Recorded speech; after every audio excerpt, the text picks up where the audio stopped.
Welcome, everybody, to Fides Wealth Strategies Group Moment. Chris and I like to sit down and talk with everybody about the things that are running through our heads and come across our desk all the time. Right now, everybody's asking, what is going on with the new administration? Where are they thinking? Where do we think things are heading? And quite honestly, what are we going to do? Right? And that's always the big question. Mm-hmm. What are we going to do? Where's everything going? And so every 4 years, right? New president, could be the same president again for another 4 years, same question. How does this affect me and what should we be investing in, right? Exactly. Well, and then, hopefully we're going to start to see a little bit more of a pattern. We've had a heck of a lot more stability in the Fed. We've had a heck of a lot more stability in a lot of the areas around the economy now than we did 12 months ago. And so I think that, that's a good thing. Right. At the end of the day, I've always learned over time that the market knows how to make money when it's going down or when it's going up. The market knows how to make money, but at the end of the day, it needs to know which way everything's heading and which way the administration's going. And so, we tend to look at those type of things and really try to stick our portfolios the way they go. And quite honestly, it's great that we have Chris Rand here, which is, he's on our investment committee for Fides, and he sits in there and listens to everything that's going on. So, not a better person to talk to about what's going on with the economy the way we view it than you. Mm-hmm. So, it's always good. I've heard a lot about healthcare. I've heard a lot about, goodness, who hasn't heard about Bitcoin? Yeah, no kidding. There's some trends I think that are some new trends that are happening and started really happening last year, probably under the presumption that there would be a Biden administration. But green technology stocks, we believe are going to be in favor going forward, and so that's certainly something we're going to talk a little bit more about that in a few minutes on a special way that we look at investing and some models that we run. But something that's really been in favor over the last few years has been growth stocks, and it's continued to be in favor last year. It's really been in favor for quite some time versus value-oriented stocks. And let's talk about growth versus value real quick, and just kind of what a growth is. I always mentally, when I think about growth and I think about value, I always think about ping pong tables and things like that. When I think of growth companies, I always think that they have like a ping pong table somewhere in the I got what you're saying. It's one of these companies where they're all wearing jeans and shorts and flip flops, and they sleep there and they play ping pong and pool when they're there. But they do work 15, 18, 20-hour days, right? Those are the Googles of the world and stuff. So when we talk about value, I tend to think about things like mahogany desks. Right, it's kind of something slow and boring and old, with that respect. And it's probably not that far off. And I guess you could make some arguments that the definitions are changing between a growth and a value stock. But I like to think of them as growth stocks or companies that are continuing to grow, and so they make money at some point throughout the year. And rather than giving it back to a shareholder, they're going to reinvest it in their company because they're continuing to grow. And value stocks are, they're growing, but company's doing well, but they're not growing at that rate, and so they tend to reinvest, or rather give back, I guess, some of those earnings in the form of dividends to their shareholders. And what we've known historically is that value and growth stocks tend to be opposite, and so value tends to be in favor for a while, and then growth tends to be in favor for a while. Historically speaking, value has actually been in favor more than growth, but we just haven't seen. Most of our career, we really haven't seen that. It's been growth stocks for sure. And this is something we're watching on the investment committee. We're pretty close to evenly allocated, although a little growth heavy, I would say at this point. But I would say we're closer to evenly allocated between growth and value. Thinking that at the right time we may want to shift and allocate a little bit over allocation of value, but it just hasn't been something that we've done. Overpriced a bit, right? People are buying for the dividends. It was really overpriced. It was almost like a cash alternative for a lot of people for a while, wasn't it? Well, when interest rates are low, you try to find yield, and you can find, yield maybe in the dividend that you're getting from your common stock that you own. And so that may be part of that. That may have pushed up some of those prices. Yeah. We've been in a very interesting time period. Look at where we are today, post-pandemic, hopefully, fingers crossed, post-pandemic. And interest rates are back down as the lowest I don't know about ever, but certainly in my lifetime.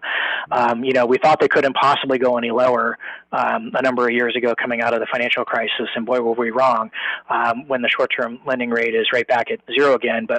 But more importantly is the long-term rates really came down too.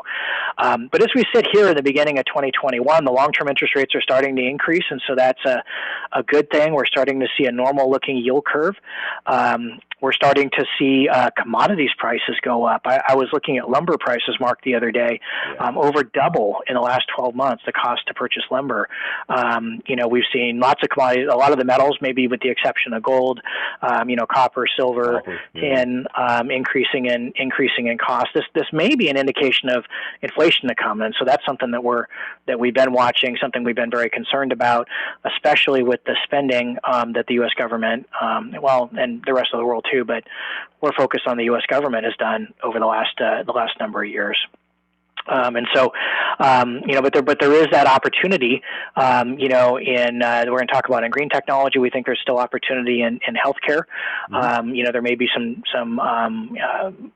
changes back to the Affordable Care Act. Possibly that we could see some positive moves in healthcare. We think financial services sector will start to do better as the longer term interest rates do start to creep back up. They tend to make money on the spread between the two, and so increasing interest rates could be good, could be seen as good in that area. If you have a mortgage and you 30-year mortgage rates have come down considerably. Most people we talk to have already refinanced. My guess is that mortgage rates will probably start to creep back up as well as we see the 10-year Treasury, starting to increase. But I'm excited about this area of green technology in general, but really the area of what we call ESG, environmental, social, and governance investing. And we have a model that our firm runs. This is through the Wealth Consulting Group. That's specifically purchases stocks that have a good score on how they treat the environment, their social score, and their governance score. And so, and those have been doing quite well. It may be, because policies going forward may favor companies that have, good environmental scores specifically, I guess, the E and ESG, but also good social and governance scores. Performance on those models, I would say outperforming at least last year of the more traditional models. But this is an area, I have some research interest in, and although that's not where my doctoral research is in currently, although I'd hope to do that. And so I was looking into it, and a lot of people think of this type of investing as the sin stock investing, and I got to tell you that's not.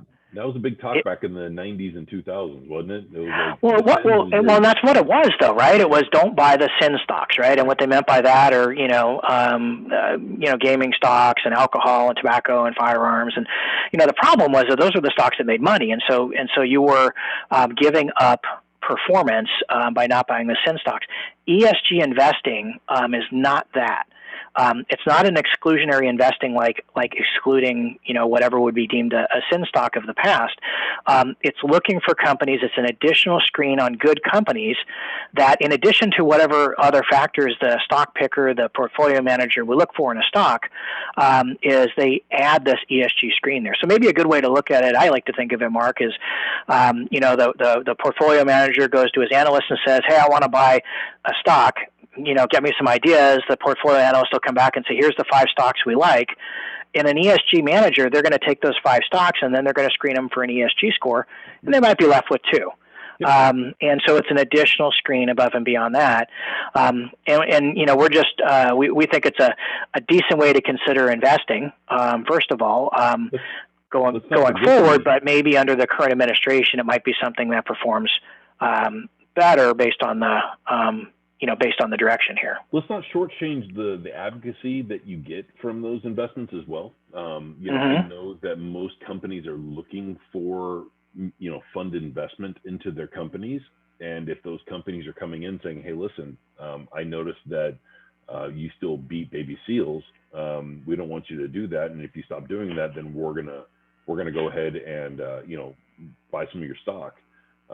That company has a choice to make, right? So there's a little bit of advocacy that comes in with those as well. A lot of times, not all the time, but a lot of times. Well, I mean, part of it might be it's almost like being in the club, I guess, too. In fact, when you come into our building here in Mission Valley, our building has won numerous awards, right, for how clean the building is. And how nice they are. And how nice they are. Let's not joke. We're there, so it makes it a little bit better. Yeah, exactly. Well, it was here. They were winning them before we showed up 6 years ago, but almost to the day.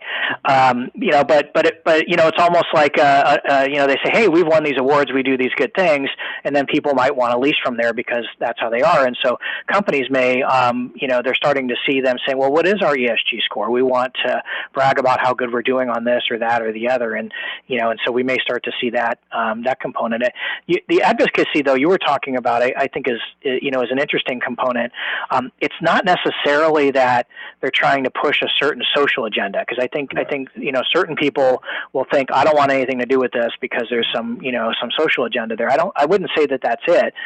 What they're doing is they're seeing an opportunity that if you did X, Y, Z, it would make more money for the company. And so they're doing advocacy in a way to show the board of directors, hey, you should consider this new way of doing business because you'll make more money in this fashion. And so there's a good economic financial reason for them to move forward. Yeah, renewables. I mean, obviously, we make fun of the baby seal thing, but people always think about it,